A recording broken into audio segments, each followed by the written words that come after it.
Bonjour, bienvenue sur le chemin de vérité et de lumière.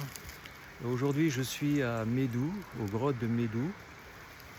Alors, si vous voulez voir la grotte, elle se trouve là-bas, là, vous voyez, dans le fond, là. Et il y a les sources. Alors, la Vierge serait apparue, en fin de compte, sur ce monticule de pierre au-dessus de la source, là. Ah, donc là-bas, plutôt. Voilà. Alors, bon, après, je sais pas, hein. Il y a beaucoup de modifications qui ont été faites. Alors voilà, aujourd'hui je vais vous parler de ce qui va se passer par rapport à la suite des événements. Alors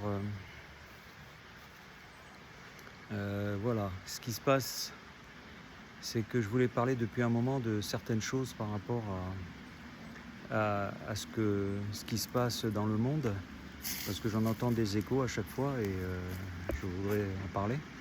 Alors ce qui se passe, c'est que je crois qu'il y a eu un texte où Dieu disait au moment de l'Apocalypse, il lâchera tous les démons sur la terre. Alors je ne sais pas si c'est Dieu, Jésus ou quoi que ce soit, mais bon, il va y avoir un lâcher de démons. Alors en fin de compte, c'est pas un lâcher de démons, c'est en fin de compte, c'est comme... c'est en fin de compte notre moi égoïste de chacun de nous. Pour certains, c'est comme des chevaux sauvages. Et quand ils ont une bride, ils sont tenus. Et si on leur enlève la bride, comme les chevaux, ils s'en vont et ils font, ils deviennent sauvages et ils vont à fond quoi dans leur. Alors ce qui se passe, je pense que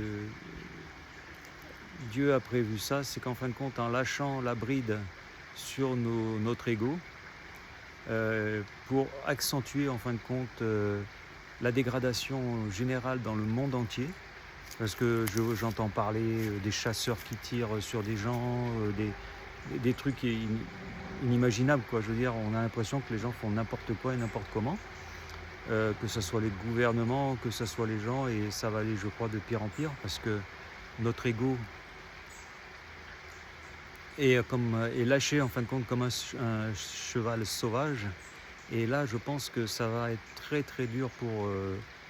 et c'est pour ça que quand Jésus disait apprenez, maîtrisez votre ego, mais votre Satan, ou comme Marie faisait voir avec ce serpent qu'elle tenait sous le pied, en disant regardez mes enfants, maîtrisez votre démon intérieur, votre moi égoïste, et faites ressortir votre moi divin. Et je crois que c'est ça que Dieu va lâcher et a lâché. Je crois qu'il a commencé bien à lâcher tous ces démons-là et à lâcher les brides. Et donc on se retrouve avec des chevaux sauvages qui se braquent et qui font n'importe quoi et n'importe comment. Alors voilà, le problème, c'est qu'il va falloir que les gens comprennent qu'il faut qu'ils changent, qu'ils apprennent à maîtriser leur cheval, donc leur ego, pour pouvoir arriver à s'en sortir. Parce que ceux qui ne maîtriseront pas leur ego, en fin de compte, vont être, je ne parle pas détruits, mais ils vont subir des choses qu'ils ne pourront pas supporter. Alors voilà, c'est pour ça que je vous en parle aujourd'hui, c'est parce que vraiment il se passe des choses très très très fortes en ce moment. Alors pourquoi je suis parti sur le chemin des apparitions de la Vierge Marie? Je pense que c'est peut-être pour comprendre certaines choses et pour essayer de démystifier certains dogmes que les religions ont. Et comme toutes les religions, il va falloir qu'ils arrêtent. Que je parle par exemple des juifs ou des musulmans qui font la circoncision ou l'excision, il va falloir qu'ils arrêtent ça. Que toutes les religions arrêtent tout sacrifice. Quand je parle de religion, je parle de secte, religion ou ce que vous voulez, comme rassemblement qui, soi-disant, nous parle d'un Dieu d'amour et qu'il lui faut du sang ou qu'il lui faut des trucs comme ça. Alors, que ce soit par rapport à la circoncision, Abraham, et c'est parce que dans l'époque d'Abraham, les gens se lavaient très peu, étant donné que c'était dans le désert, et c'est souvent qu'il y avait des infections, et des infections avec le sexe masculin et ce qui rendait en fin de compte stérile ou qui avait donné des problèmes de santé. Ensuite, pour le porc, eh ben, c'est comme tout, hein, que ça soit cachère ou le porc, parce qu'il y a une partie, c'est parce que dans le porc ou dans les parties cachères, je veux dire, le sang transporte souvent des maladies et que les juifs ne connaissaient pas exactement le problème comment dire, sanitaire, étant donné qu'il n'y avait pas de frigidaire, il n'y avait pas de cuisson des fois trop bonne ou trop forte, et qu'ils mangeaient ça des fois peut-être cru, ou voilà. Et le porc c'est pareil, hein, si vous la faites pas cuire la viande, vous pouvez avoir le ténia, et bon maintenant ça se guérit, mais dans le temps le ténia, ben, mangez en fin de compte tout ce que vous avaliez, et vous, en fin de compte à la fin, ben, vous mourriez parce que ben, vous aviez plus de nourriture, parce que le ténia ne faisait que manger votre nourriture alors que vous mangiez beaucoup, et voilà. Alors c'est ça le problème déjà de ces deux trucs, hein, la circoncision et puis les problèmes d'animaux, hein, de ne pas manger des animaux. Bon, ça c'est un truc. Ensuite, si vous regardez un peu dans le paradis où il y avait Adam et Ève, tous les animaux étaient autour d'Adam et Ève. Les biches, les cerfs, les lions, les tigres, tous les animaux étaient tous autour, et ils ne se mangeaient pas, ils ne se dévoraient pas. Pourquoi? Parce qu'en fin de compte, c'est la pensée de l'homme négative qui fait qu'en fin de compte, les animaux deviennent méchants, hargneux, et en fin de compte ont besoin de sang, besoin de ça. Et j'ai vu un bouquin il n'y a pas longtemps qui parlait en fin de compte que c'est l'homme qui a créé toutes les parasites, que ce soit les mouches, les insectes, les tiques, les puces et tout ça. Et ça j'y crois, c'est vrai, parce qu'en fin de compte, dans un paradis, il n'y a pas d'insectes comme ça pour donner des maladies ou pour sucer le sang ou quoi que ce soit. Et je crois que c'est notre ego qui a fait qu'en fin de compte, on a commencé à mettre des pensées négatives, et ces pensées négatives ont créé en fin de compte des parasites. Des parasites, des animaux parasites, des animaux qui s'accrochent aux autres et qui n'arrêtent pas de s'accrocher, de rester, et puis de transmettre des maladies, que ce soit les moustiques, que ce soit les mouches, les puces, ou hop, attendez, je le reprends là parce que... ou tous ces insectes là qui ne servent strictement à rien. Et voilà quoi. Alors c'est pour ça qu'il faut que le monde change. Je vous le conjure, c'est vrai, je pense que c'est pas des conneries, mais il faut que vous pensiez à une chose, c'est changer votre façon de penser, de parler, de faire ou de ne pas faire. Parce que le moi divin qui est en nous jugera par rapport à ce que nous avons fait, dit ou pensé, et que nous n'avons pas fait, en fin de compte, que nous aurions dû faire et nous n'avons pas fait. Alors par exemple, je parle pour les curés, les maires, les trucs comme ça, vous voyez, des gens qui ont des pouvoirs et qui n'accueillent pas les pèlerins par exemple, ou qui sont anti-pèlerins, ou anti je sais pas quoi, mais bon, qui veulent pas recevoir, de peur que on leur détruise ci, on leur détruise ça, on leur fasse brûler ci, on les tue, je comprends pas trop leur truc, mais bon, parce qu'ils ont des assurances, et ces assurances en fin de compte peuvent leur permettre de... Oups, attendez, voilà. Et en fin de compte, ces assurances permettent de les protéger. Mais bon, alors donc ils veulent pas de problème, ils veulent pas de machin, donc si on peut se dégager de ces gens-là qui viennent et qui font des pèlerinages, ou qui viennent comme ça. Bon, s'ils récupèrent des Ukrainiens, il faut bien se dire une chose, c'est que, ou des gens, c'est des réfugiés politiques ou n'importe quoi, c'est parce qu'ils sont payés par l'État, hein. Donc il ne faut pas se faire de machin, ils sont pas plus honnêtes que le reste. Ils font ça parce qu'il y a de l'argent derrière, et que s'il n'y avait pas d'argent derrière, ils ne recevraient personne. Et que ça leur permet d'avoir plus de monde dans leur commune, et en plus de ça, d'avoir une possibilité d'avoir de l'argent du gouvernement. Sinon, les mairies ou les curés ou tout ça ne feraient rien parce que ça leur coûte machin. Après, voilà. Et en fin de compte, nous sommes tous arrivés à un point où maintenant, je crois qu'il est temps de changer. Et c'est urgent, je pense.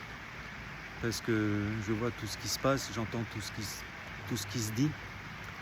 Il y a beaucoup de gens qui veulent voir les choses changer. Mais c'est pareil, quoi. Si vous ne changez pas, vous ne pouvez pas demander aux autres de changer. Alors que ça soit par rapport à l'alimentation, arrêtez de manger des animaux. Comme disait Jésus, ne faites pas de votre estomac un cimetière. Et si vous voyez dans la Genèse où il y a Adam et Ève, ils ne mangeaient que des fruits et des légumes. Et je peux vous dire que je suis végétalien et ça ne m'empêche pas de marcher 30, 40, voire 50 km par jour et tous les jours. Malgré des fois des moments très très durs, quoi. Ou des moments très durs. Alors c'est pour ça qu'il faut vraiment que les gens changent. Parce que rien n'est inévitable et on peut arriver à changer les choses si on veut. Après, chacun mettra son énergie. Parce qu'en fin de compte, notre énergie d'amour ou notre pensée, notre moi égoïste donne une énergie. Notre moi divin donne une autre énergie, donc une positive, une énergie d'amour, une énergie de compassion. Et notre moi égoïste, c'est nous, c'est moi je veux faire, je veux ça, mais c'est pas je suis. Et ce moi égoïste, en fin de compte, nous détourne de ce moi divin parce qu'il sait très bien que si nous gagnons ce moi divin, nous allons passer un stade, un niveau supérieur, et ce niveau supérieur, il ne l'accepte pas. Parce qu'il sait qu'au moment où on passera à ce niveau supérieur, on aura maîtrisé ce serpent, ce moi égoïste, ce Satan, comme on dirait les religions, on aura maîtrisé ce moi égoïste, ce Satan. Et ça, il ne l'accepte pas. Alors comme vous voyez souvent la Vierge Marie avec le pied sur le corps du serpent et pas sur la tête du serpent, comme disaient les curés, comme quoi, soi-disant, Marie écrase la tête de Satan.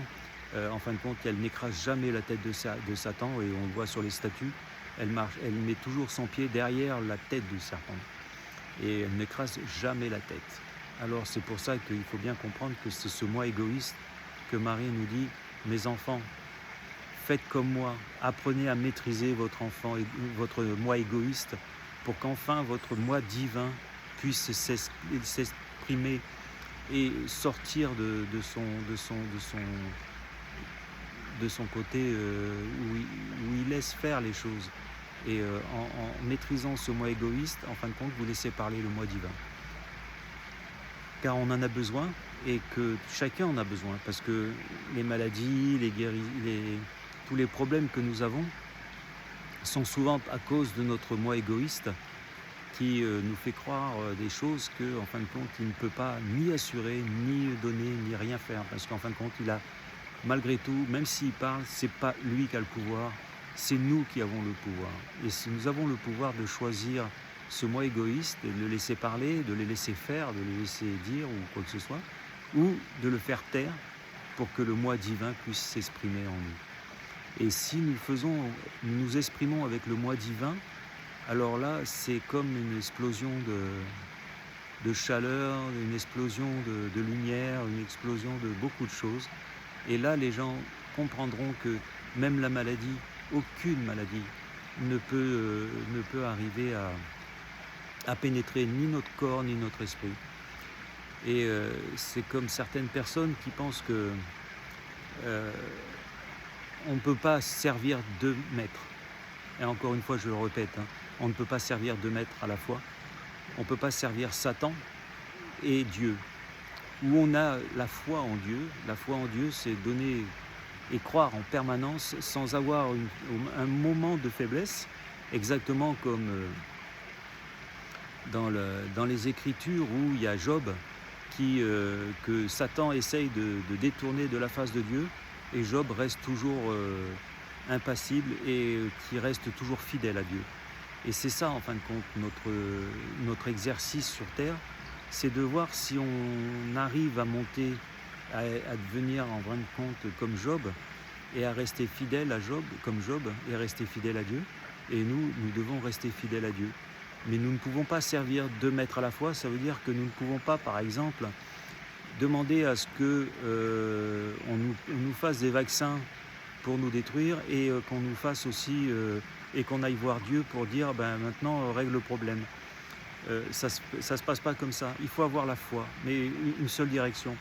On dit souvent qu'il ne faut jamais courir de lièvre à la fois, hein, parce qu'à la fin on les rate tous les deux. Et voilà, c'est pour ça qu'il faut vraiment réfléchir là-dessus. Je ne sais pas, méditer là-dessus. Je ne veux pas dire que j'ai raison ou quoi que ce soit. Je vous laisse maître et libre de toutes les les possibilités que vous avez. Et moi, j'expérimente en fin de compte beaucoup de choses en ce moment en plus. Bon, avant, j'en ai expérimenté pas mal, mais j'expérimente beaucoup de choses. Et pour l'instant, je vois qu'il y a des choses qui se passent et c'est incroyable. Et ça, c'est pas le moi égoïste qui le fait ça, c'est vraiment le moi divin. Et c'est pour ça que je continue à faire mon chemin pour vous expliquer et pour peut-être essayer de comprendre moi-même déjà, de comprendre comment ça marche, comment ça fonctionne et comment on peut arriver à rester fidèle à Dieu et sans s'écarter de notre moi divin et en restant fidèle à ça. Alors là, je comprends, c'est dur, c'est pas évident. Mais c'est comme à l'école, on apprend des leçons et puis le vendredi ou le samedi, on a un contrôle. Comme ceux qui ont fait le primaire se souviennent, on apprenait des conjugaisons et puis tout ça. Et puis le samedi, ou le vendredi, c'était le contrôle, une dictée ou des calculs ou des trucs comme ça pour savoir ce qu'on avait bien enregistré et bien retenu. Et ça, c'est en permanence. Et c'est Satan, du moins Satan, c'est ce qu'on appelle l'ange déchu de Dieu. Il n'est pas déchu, mais c'est l'ange qui a pris la responsabilité de tester les hommes pour savoir où est leur foi et est-ce que leur foi est fiable et imperceptible, indétournable en fin de compte par rapport à ça. Parce que si on arrive à garder la foi en Dieu, on a gagné beaucoup, beaucoup de choses. Et je peux vous dire que je pense qu'il y a des choses qu'on n'imagine pas. Mais bon, ça je vous l'expliquerai peut-être plus tard, quand j'aurai réussi à trouver la vérité et que j'aurai trouvé la lumière, comme disait le chemin de vérité et de lumière. Alors donc je cherche toujours, je marche, demain je vais sur Lourdes et voilà. Alors après, je continue mon chemin et j'essaye de trouver vraiment la vérité qui pourra éventuellement aider certaines personnes à comprendre. Si vous avez des questions, vous pouvez toujours aller sur mon site. Vous avez des affiches qui sont sur YouTube ou Instagram où il y a mon email. Voilà, vous avez toujours la possibilité de communiquer avec moi. Si vous voulez m'aider financièrement, écoutez, il y a toujours une cagnotte. Vous allez sur YouTube et dans les explications de YouTube, il y a la cagnotte en ligne. Il suffit de cliquer dessus. Et Facebook, c'est pareil. Je crois que c'est au début où il y a la statue. Il faut regarder le texte qu'il y a avec la statue en une sorte en or ou en bronze. Pas en or, mais c'est couleur or. Et vous cliquez dessus et voilà, vous pourrez éventuellement m'aider financièrement en cliquant dessus et en m'envoyant de l'argent. Je vous en remercie d'avance. Je remercie aussi tous ceux qui m'ont aidé financièrement et matériellement, qui m'ont récupéré chez eux, qui m'ont hébergé, qui m'ont donné à manger.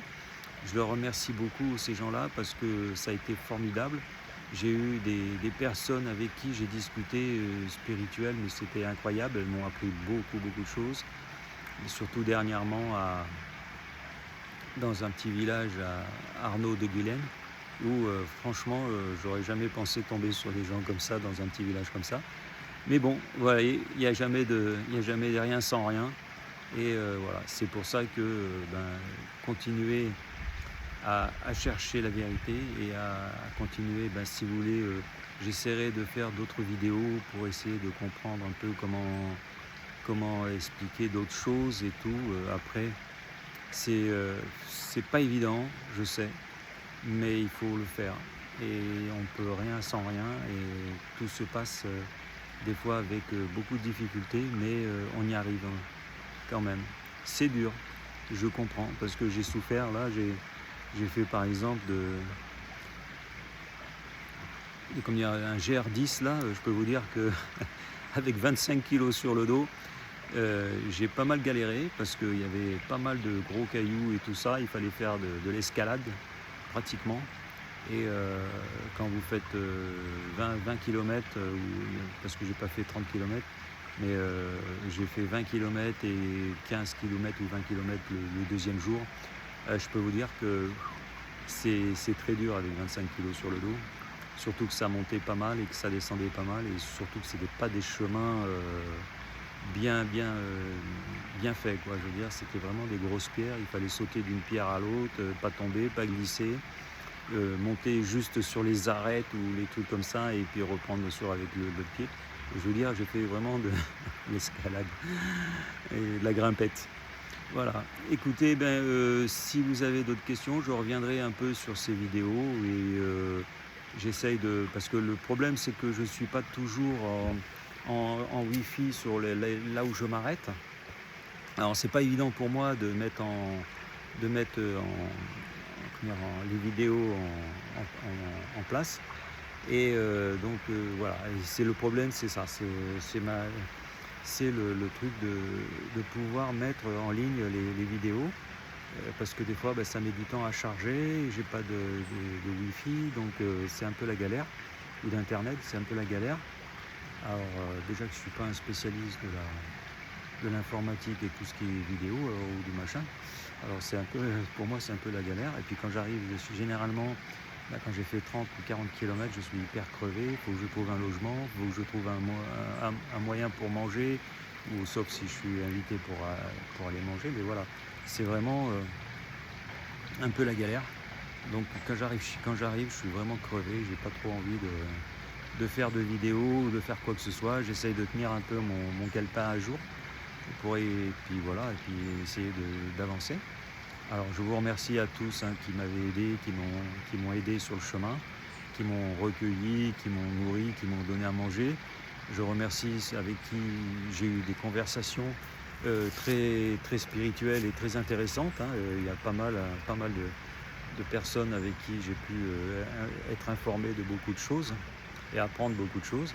Alors je vous remercie à tous, et puis voilà, je continue mon chemin, et en espérant que ça se passera bien, et surtout côté espagnol. Voilà. Et puis écoutez, à bientôt, et puis merci. Au revoir.